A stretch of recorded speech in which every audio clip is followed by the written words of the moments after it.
My brother called my software a hobby project for people who can't get real jobs. He said it at Thanksgiving dinner in front of everyone while passing the mashed potatoes like he hadn't just casually dismantled 7 years of my life. What he didn't know, what none of them knew, was that 40 minutes earlier, my phone had lit up with a message from my attorney. The acquisition offer just came in. You need to sit down for this number. The drive to my parents' house in Westchester takes 45 minutes on a good day. That particular Wednesday before Thanksgiving, with half of New York emptying onto I-287, it took nearly 2 hours. I didn't mind. Every extra mile was another minute before I had to walk through that front door and become the family's designated disappointment again. I'm 31 years old. I have a master's degree in computer science from Carnegie Mellon and spent the first 4 years of my career at a legitimate software firm in Manhattan before I quit to build something of my own.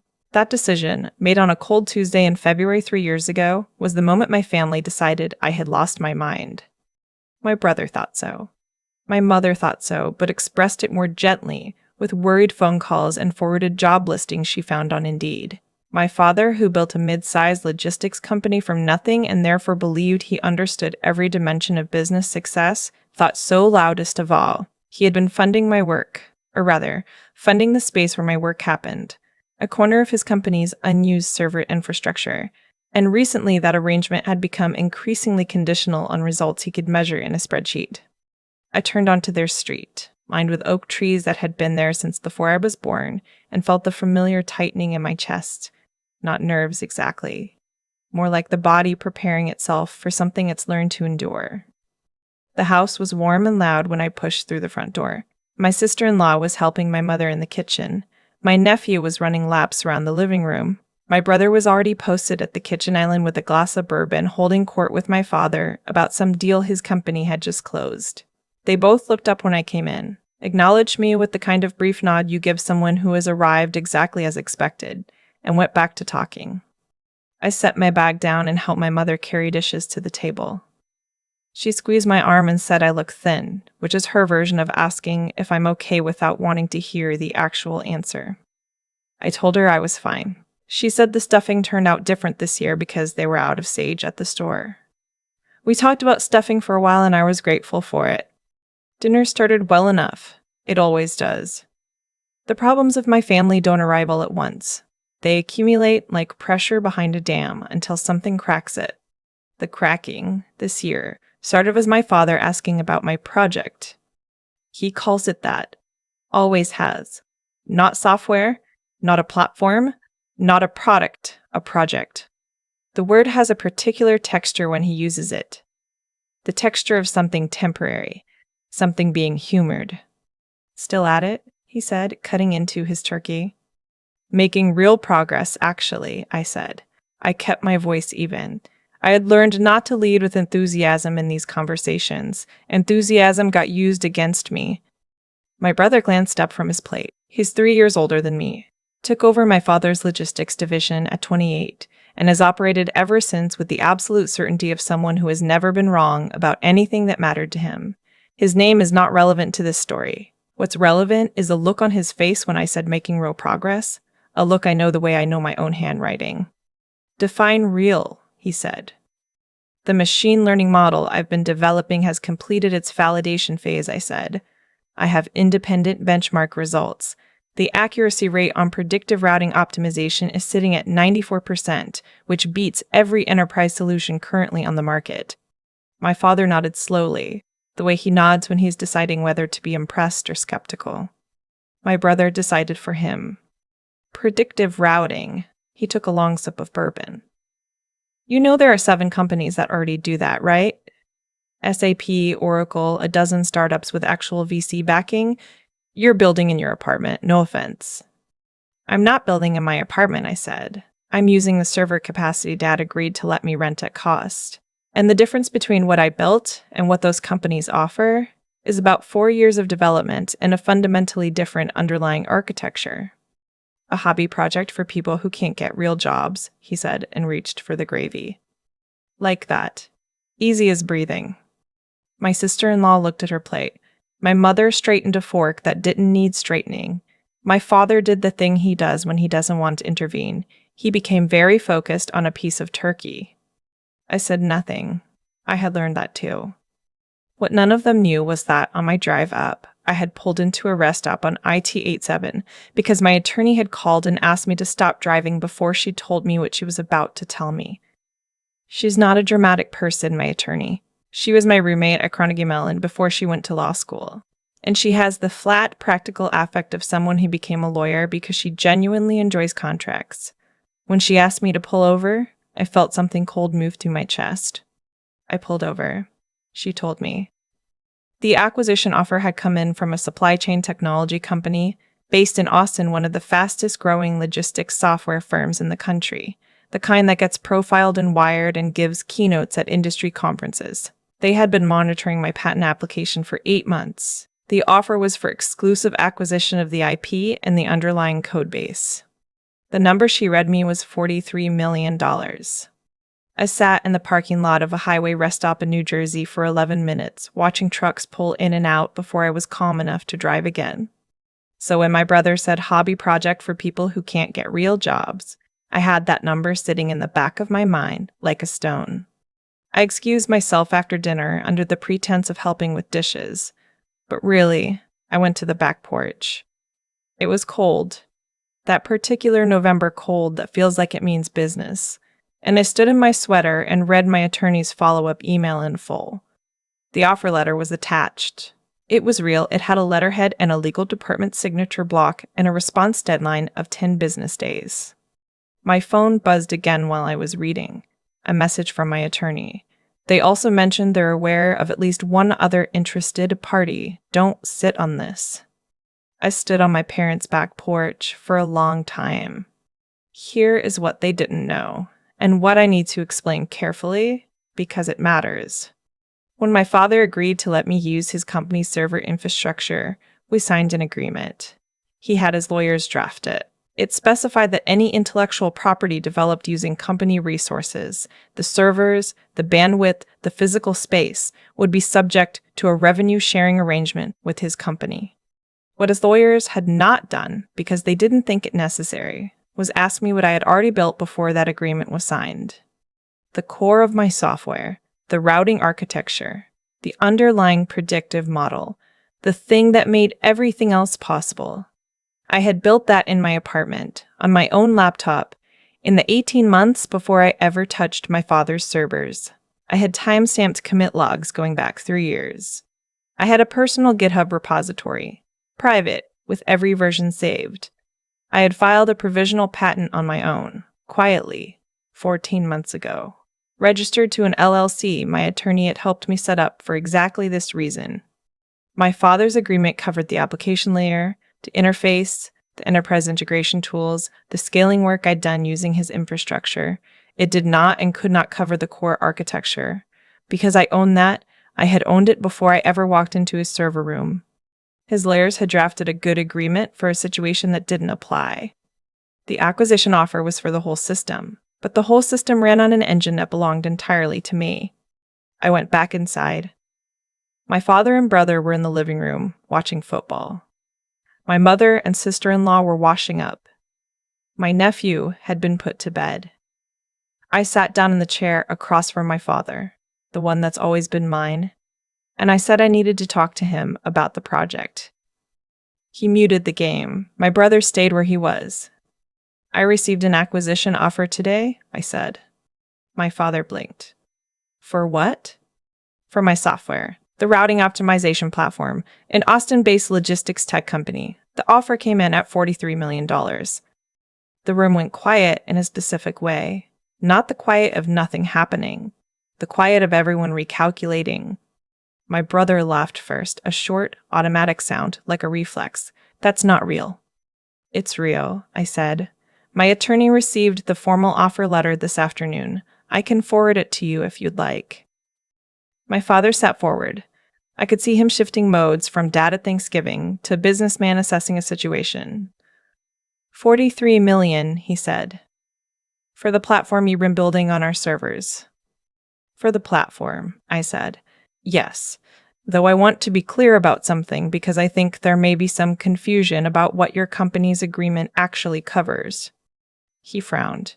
We have a signed agreement. We do. And it's a solid agreement. It covers the application layer, everything I built on your infrastructure after we signed.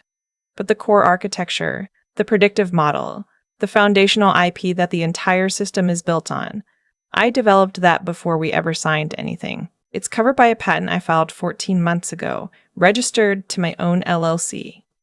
My brother stood up. You're saying you hid IP from us. I'm saying I protected IP that was always mine, I said. There's nothing to hide. It predates our agreement by over a year. The timestamps, the commits, the provisional filing. It's all documented. Your lawyers are welcome to review everything. Dad. My brother turned to him. She's trying to cut us out of a $43 million deal. I'm not cutting anyone out of anything, I said. Your agreement entitles your company to a revenue share on the application layer. I'm happy to honor that. But the foundational IP isn't part of that agreement because it couldn't be. It existed before the agreement did. My father was very still. I have seen him negotiate. I've watched him close deals and walk away from deals and sit across from people who underestimated him and quietly dismantle every assumption they arrived with. He is, when the situation requires it, a formidable person.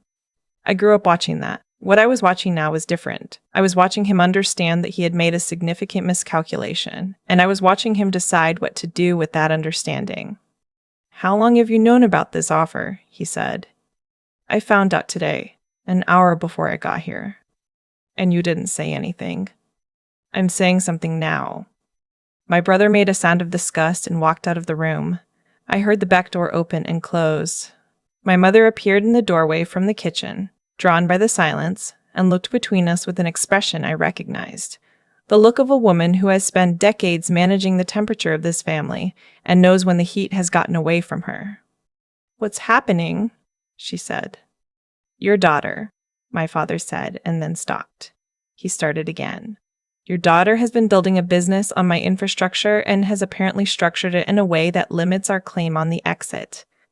I structured it in a way that protects IP I developed before we had any agreement, I said. That's not a trick, Dad. That's just documentation. My mother looked at me. She has never fully understood what I do, and she has never pretended otherwise. What she does understand is when her daughter is being spoken about in the third person while sitting in the room. She's right here, she said quietly. My father stood up. Not aggressively. My father doesn't do aggressive. He does precise. I need to call my lawyers. That's completely reasonable, I said. I'd expect nothing less. My attorney is available Monday morning. He left the room. I heard him on the phone in his office, speaking in the low, clipped tones he uses when a conversation is a transaction. My mother sat down in the chair he'd vacated, and for a moment we just looked at each other. $43 million, she said. Yes. She was quiet for a moment. Is it a good company, the one making the offer? Very good. Strong culture, from what I know. They've made 4 acquisitions in the last 3 years, and all the founders stayed on post-acquisition. I paused. My attorney also said there may be a second interested party. My mother nodded slowly like she was filing this information somewhere she could examine it later. Your brother is going to be difficult. I know. Your father, she started again. He thought he was helping you. When he let you use the servers, he genuinely thought he was helping. I know that too, I said. And he was. I needed that infrastructure. I couldn't have scaled without it. His company will see a return on what I used. That's in the agreement, and I'll honor it. But I'm not going to sign over the core of what I built to settle a misunderstanding that was never in any contract. She reached over and covered my hand with hers for a moment. It wasn't an apology. My mother doesn't really apologize for the years of gentle nudges toward more practical paths, for the way she'd changed subjects when I talked about my work at family dinners, for the accumulated small signals that my ambitions were slightly embarrassing. She didn't apologize for any of that. But her hand on mine in that moment was something. The next 10 days were not comfortable. My father's attorneys reviewed everything. Mine had anticipated every question they raised and had answers waiting. The timestamps were airtight. The provisional patent filing predated our server agreement by 14 months. The core architecture, the routing logic, the machine learning model, the predictive layer was mine. Unambiguously, documentably, mine. My brother called me 3 times in the first week. The first call was angry. The second was a negotiation attempt wrapped in the language of family obligation. Do you have any idea what this does to Dad? Do you have any idea how this looks? The third was quieter, and I think closest to honest. He said he felt blindsided. I told him I understood that, and that I was sorry the timing had been what it was, and that none of this changed the underlying facts of what I owned. What I didn't say, what I held back, because it wasn't the right moment and maybe it never would be, was this: I had anticipated this exact conflict for 2 years. I had structured my LLC and filed my provisional patent precisely because I knew, with the particular clarity that comes from years of being underestimated by people who love you, that if my work ever became valuable, the question of who owned it would become complicated. I had protected myself, not to deceive anyone, to survive the moment I'd always known was coming. The negotiations took 11 days. On the 12th, I signed an acquisition agreement with the Austin company. The final number was $51 million after a competing offer came in from a Boston-based firm that had been tracking the same patent. My father's company received a settlement on the application layer, a fair one, calculated against the documented infrastructure costs plus a margin. It was substantially less than $43 million, but it was what the agreement had always entitled them to. My brother didn't speak to me for 6 weeks after the signing.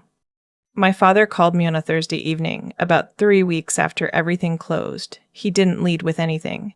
He just said my name, and then he said, "I looked at the commit logs your attorney sent over, the timestamps." "Okay," I said. "You built the core of that model before you ever came to me." "Yes." A pause. "I didn't know that." "I know." Another pause. "I thought I was doing you a favor." "You were," I said. "The infrastructure mattered. I couldn't have gotten to this point without it. What you gave me was real." I meant that. It was true. But the engine was always mine. He was quiet for a moment. When he spoke again, his voice was different, not softer exactly, more honest. "Your brother thinks you played us." "My brother thinks a lot of things." "Did you?" I thought about that for a moment, because it deserved a real answer. "I protected myself," I said finally. "I protected work that I had every right to protect. If that looks like playing someone, I think that says more about the expectation that I wouldn't." He didn't respond to that. We talked for a few more minutes about practical things, the transition timeline, what my role at the acquiring company would look like for the first year, whether I was going to move to Austin. When we hung up, I sat in my apartment for a long time in the quiet. I'm not going to tell you it felt like victory. Not in the way I might have imagined it back in the years when I was still dreaming about a moment that would make them all finally understand. The triumphant dinner table scene where they gasp and take it all back. That's not what it was. What it was, quiet and documented and mine. My sister-in-law texted me 2 weeks after my brother stopped speaking to me. She said she was proud of me. She also said my brother would come around and that he was dealing with something harder than he was letting on. Not just the money, but the realization that he had been wrong in a way that couldn't be undone. I appreciated the honesty more than the reassurance. My mother called every Sunday, the same as always. We talked about the same things we always talked about. What she was cooking, what was happening in the neighborhood, how my nephew was doing in school. She never brought up the acquisition directly. Once, she said, "I told your aunt about your company, about the sale." I asked how that went. "She said she always knew you were the smart one," my mother said. I told her that was never the question. I moved to Austin in January. I got an apartment with tall windows and a second bedroom I use as an office, and I go into the Austin headquarters 3 days a week. The work is different now. More meetings, more collaboration, more presenting to rooms full of people. And I'm still adjusting to what it means to build something and then hand part of it over, even to people I respect. But the core architecture runs at the center of everything they do. It is, as I had always believed it was, a fundamentally different way of thinking about the problem. My brother and I talked for the first time in late February. He came to Austin for a logistics conference. He would never have admitted it was partly to see me, and we met for dinner at a restaurant near my apartment. He ordered a beer. I ordered a beer. We talked about the conference for a while, and about his kid, and about a project his company was starting. At one point he said, "I still think you could have handled it differently." "Maybe," I said. "You let me sit there and talk about hobby projects while you were sitting on a $50 million deal." "I found out about the offer on the drive up," I said. "I wasn't sitting on anything. I was processing it." He looked at me for a moment. "You really didn't know before that day?" I knew the patent was strong. I knew there was interest. I did not know the number until my attorney called me from the rest stop on IT-87. He shook his head slowly. "I made you feel about 2 feet tall at that table." "You've made me feel about 2 feet tall at a lot of tables," I said. Not with anger, just as a fact. He was quiet for a moment. "Yeah," he said. "I know. That was as close to an apology as we've gotten. It might be as close as we ever get." But something shifted at that dinner. Something I hadn't realized I was still carrying until I set it down. The need for him to acknowledge that I had been worth taking seriously all along. He didn't give me the words exactly, but he showed up, and he sat across from me, and he said, "I know. For now, that's enough." The people who believed in you all along rarely get the dramatic moment they deserve. My attorney never needed me to vindicate her. She'd been telling me for 2 years that the patent was solid, that the structure was right, that I was protected. She called me the morning after the acquisition closed and said, "I'm billing you for the champagne." I told her to make it a case. She sent me a bottle with a note that said, "Told you so. B." I keep the note on my desk. Some days I think about the version of the story where I walked into that Thanksgiving dinner without the protection I'd built, where the core architecture had been developed on my father's servers under his agreement without the LLC or the provisional filing, where the offer came in and the $43 million belonged, by law, to a company that had dismissed my work as a hobby. I think about my brother saying "not real" and my father calling his lawyers, and how that version of the story would have ended. I built a firewall before I needed it. That's not deception, that's foresight. And if you've ever built something that the people closest to you couldn't see, if you've ever protected a dream from the people who had every reason to support it and every instinct to dismiss it, then you already know exactly what I mean. I've thought a lot about what actually caused everything to unfold the way it did. Not the acquisition, not the number, but the shape of it. Why it ended the way it ended instead of a dozen worse ways it could have gone. The honest answer is that nothing about that Thanksgiving dinner was accidental. Not the outcome, anyway. My brothers laughed when I said making real progress. That wasn't new. That was years of a pattern I had chosen to respond to in a specific way. I didn't fight back. I didn't go quiet and disappear. I documented. I filed. I built the legal structure around my work before anyone thought there was anything worth protecting. That choice, made quietly, 2 years before anyone knew there was a deal to be made, was the only reason I walked away with what I did. I think about integrity a lot in the context of this story, because it would have been easy to cut corners on it. When my attorney first suggested I set up the LLC and file the provisional patent, part of me resisted. It felt like preparation for a fight I didn't want to have with my own family. It felt, honestly, like a lack of faith in them, in the relationship. But doing the right thing by your own work, protecting it properly and honestly and transparently, isn't a betrayal of the people around you. It's just being serious about what you've made. The timestamps were real. The commit logs were real. The patent predated the agreement because that was the actual truth. I didn't manufacture anything. I just made sure the truth was documented. And the intelligence required. I don't mean raw intelligence. I mean the disciplined kind, The kind that keeps working on a hard problem when the people closest to you have already written it off. That was the other thing. My brother called it a hobby because he looked at it and couldn't see it. My father called it a project because he didn't have the framework to call it anything more. The work didn't care what they called it. The machine learning model kept improving. The benchmark results kept coming back strong. Facts don't negotiate with skepticism. They just accumulate until they're undeniable. I stayed in the work. I kept my head down and kept going. That's the only thing that turned potential into something real. But I think the part that mattered most, the part I'd go back and tell a younger version of myself to hold on to, is simpler than legal strategy or technical precision. It's the willingness to keep going in the specific face of people who love you telling you to stop. That's a different kind of hard than strangers doubting you. When it's your brother at the dinner table, when it's your father using the word project in that particular tone, the pressure to just agree and find a different path is enormous. I didn't have some dramatic reservoir of defiance. I was tired a lot. I had bad weeks and quietly terrible months, but I kept showing up to the work every day. That persistence, not dramatic, not loud, just consistent, was the thing that made every other piece possible. My brother said I know over beers in Austin, and that was enough. Not because it erased anything, but because it was honest. Cause and consequence played out exactly as they tend to. The choices I made quietly, years before anyone was paying attention, determined the outcome on the day everyone suddenly was. Build the thing. Protect the thing. Keep going.